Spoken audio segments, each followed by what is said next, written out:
मेरी कुर्सी जाती है तो जाए, मेरी जान जाती है तो जाए। आसिम मुनीर की क्रूर रिजीम को पाकिस्तान का ही एक चीफ मिनिस्टर धो रहा है, लताड़ रहा है और ललकार रहा है। और इसके पीछे वजह सिर्फ इमरान खान तक ही सीमित नहीं है, बल्कि खैबर पख्तूनख्वा जो पाकिस्तान का एक स्टेट है, उसमें पाकिस्तानी सेना ने ड्रोन ऑपरेशंस के नाम पे जो बर्बरता दिखाई है, बच्चे, बूढ़े, बुजुर्ग, महिलाएं, सबको मारा है ड्रोन ऑपरेशन के नाम पर। उसके खिलाफ खैबर पख्तूनख्वा में अब कड़ा कानून आ सकता है। और खैबर पख्तूनख्वा के चीफ मिनिस्टर का खुला ऐलान है कि अगर आगे से ड्रोन ऑपरेशंस हुए तो पाकिस्तानी सेना से भी पंगा लिया जाएगा, जिसकी इजाजत पाकिस्तान का कानून देगा।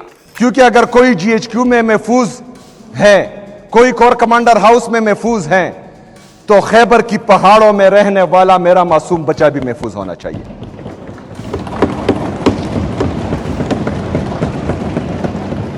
अगर कोई इस्लामाबाद के सेफ हाउसेज में महफूज है, तो मेरे वजीरिस्तान का कबायली बच्चा भी महफूज होना चाहिए।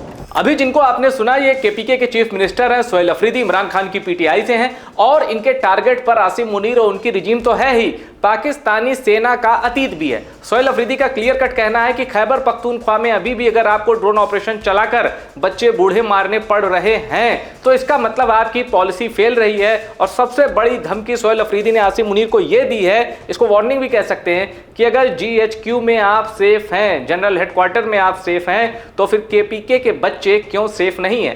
क्योंकि सोहेल अफरीदी ने इशारा कर दिया है कि अगर KPK में बम बरसाए जाते हैं, KPK के परिवार में जो बच्चे हैं, अगर उनको अनाथ किया जाता है, तो उसके पीछे GHQ whole and sole reason है।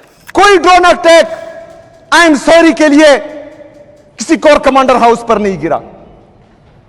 कोई भी ड्रोन आई एम सॉरी के लिए वजीर आला हाउस पे नहीं गिरा, गवर्नर हाउस पे नहीं गिरा, वजीर आजम के हाउस पे नहीं गिरा, जज के हाउस पे नहीं गिरा, GHQ पे नहीं गिरा, तो फिर मेरे आम मासूम कबायली के घर पर क्यों गिरता है? अब पूरी कहानी का निचोड़ यह है कि सोहेल अफरीदी ने आसिम मुनीर को धमकी दी है कि अगर अब आगे से मिलिट्री ऑपरेशन हुए खैबर पख्तूनख्वा में, तो खैबर पख्तूनख्वा की असेंबली से कानून निकलेगा पाकिस्तानी सेना के एक्शन के खिलाफ। फिर चाहे आप आई एम सॉरी कहकर कोलेटरल डैमेज को खारिज करें, या फिर कोलेटरल डैमेज कहकर आई एम सॉरी को खारिज करें।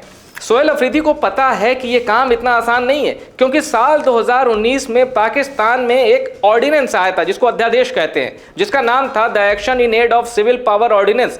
इस ऑर्डिनेंस का मतलब था कि खैबर पख्तूनख्वा में पाकिस्तान की सेना किसी भी घर में किसी भी शख्स की जब चाहे तलाशी ले सकती है, उसको डिटेन कर सकती है, सलाखों के पीछे भेज सकती है, बगैर कारण बताए, बगैर नोटिस के, या फिर बगैर किसी प्रमाण के।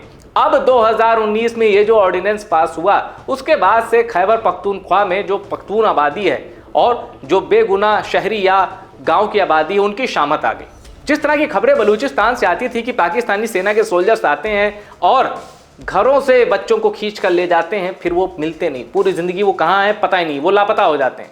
इसके खिलाफ बलूचिस्तान एक लंबी जंग लड़ रहा है, लेकिन खैबर पख्तूनख्वा से भी ऐसी ही घटनाएं तेजी से आने लगी। और कुछ ही दिन पहले एक छोटी सी बच्ची की ड्रोन अटैक में मौत हो गई, जो पाकिस्तानी सेना जो ड्रोन ऑपरेशन चला रही थी उसमें मौत हो गई। उसके बाद इलाके के लोग भड़क गए, एक बड़ा जिरगा हुआ, जिसको कहते हैं जलसा, एक ग्रुप गैदरिंग हुई। उसमें फैसला लिया गया कि अब कुछ स्टेप निकालना होगा। और सोहेल अफरीदी की जो तेवर है ये गर्म इसलिए भी हैं क्योंकि इमरान खान, PTI के फाउंडर और पाकिस्तान के एक्स प्राइम मिनिस्टर, उनको जेल में 1000 दिन हो चुके हैं। और यहाँ एक चीज मत भूलिएगा, पाकिस्तानी सेना और PTI के रिश्ते कैसे हैं, सिर्फ 2 बयान आपको मैं सुनाऊंगा, आपके होश उड़ जाएंगे। दिसंबर 2025 में पाकिस्तानी सेना का प्रवक्ता DGISPR अहमद शरीफ चौधरी, वो इमरान खान को मेंटल मरीज कहता है, जहनी मरीज। पहले सुनिए जरा। सुबह उठते हैं शाम तक वो जो अंदर बैठा हुआ है जहनी मरीज से लेके बाकी जितने हैं, वो फौज के बारे में बात करते हैं। They will not talk about the real issues because that is their whole politics. और उनको इस चीज में कोई परेशानी नहीं है कि सच बोल रहे हैं झूठ बोल रहे हैं। और उसके बाद जब पूछा जाता है कि खैबर पख्तूनख्वा में क्या हालात हैं, तो सोचिए पाकिस्तान की सेना का प्रवक्ता खैबर पख्तूनख्वा की इलेक्टेड गवर्नमेंट के बारे में कहता है कि वो आतंक की मदद करने वाली सरकार है और टेरर सिंपथाइजर हैं, और यहां तक कहता है कि जिस तरह से बलूचिस्तान और पंजाब अच्छा काम कर रहे हैं, खैबर पख्तूनख्वा पाकिस्तान को सपोर्ट नहीं कर रहा, सिर्फ इसलिए क्योंकि वहां इमरान खान की पार्टी पीटीआई की सरकार है। पाकिस्तान की सेना खुलकर बयान देती है केपीके की गवर्नमेंट के खिलाफ, तो अब सोहेल अफरीदी ने भी मोर्चा संभाल लिया है और पाकिस्तानी सेना के खिलाफ मोर्चा खोल दिया है। तो उनसे कोई पूछे कि आपको क्या मोहब्बत है इन तालिबान से, इन दहशतगर्दों के साथ, आपको इनकी परवर्टेड आइडियोलॉजी के साथ आपको क्या मोहब्बत है? किसके कहने पे आप ये पूरा का पूरा पाकिस्तान को और अपने सूबे को तो झोंक रहे हैं इस आग में जिसका ईंधन बन रहे हैं आपके बच्चे? कुल मिलाकर सोहेल अफरीदी की ये जो टैक्टिक है, ये जो पॉलिसी है, ये खैबर पख्तूनख्वा के लोगों का दबाव भी है, क्योंकि वहां ड्रोन अटैक में मारे जा रहे हैं लोग, छोटे बच्चे बड़े बूढ़े सब मारे जा रहे हैं, और इमरान खान उधर जेल में है जिनकी रिहाई की उम्मीद धूमिल होती जा रही है, और चौथा आई ऑपरेशन उनका पिम्स में हो चुका है।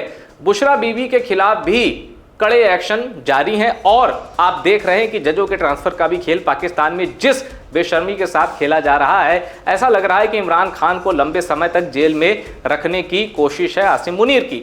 इसीलिए अब सोचिए, जिसके बारे में नवाज शरीफ एडमिनिस्ट्रेशन कहता था कि एक दिन इमरान खान जेल में नहीं रह पाएंगे, 1000 दिन इमरान खान ने जेल में गुजार लिए। अब उसके बाद की कहानी यह है कि अब इमरान खान को जेल से निकलना है, तो सबसे कड़ी पहल, सबसे स्ट्रॉन्ग, जो कहते हैं ना कि सबसे स्ट्रॉन्ग स्टेप कौन ले सकता है? केपीके, क्योंकि वहां इमरान खान की हुकूमत है। अब सोहेल अफरीदी को आर या पार की लड़ाई लड़नी होगी, क्योंकि इमरान खान की सेहत तेजी से गिर रही है। कोई कह रहा है उनको स्लो पॉइजन दिया जा रहा है, कोई कह रहा है उनके साथ खराब बर्ताव जेल में किया जा रहा है। 74 साल की उम्र पार कर चुके हैं इमरान खान, और ऐसे में पाकिस्तानी सेना जो उनको टॉर्चर दे रही है आसिम मुनीर के इशारे पर, वो कभी भी जानलेवा बन सकता है और देर ना हो जाए। इसलिए केपीके से एक फाइनल एक्शन डे टाइप का मूवमेंट शुरू होने वाला है, जिसकी सेंटर में सिर्फ इमरान खान की रिहाई है, और इमरान खान की रिहाई आसिम मुनीर के काउंटडाउन का एक बड़ा संकेत है। फिलहाल राह मुश्किल है, लेकिन केपीके अगर पूरा दम लगा दे तो ये पॉसिबल हो सकता है। वीडियो में इतना ही। वीडियो पसंद आया तो शेयर करिए और टॉप सीक्रेट को सब्सक्राइब जरूर करिएगा।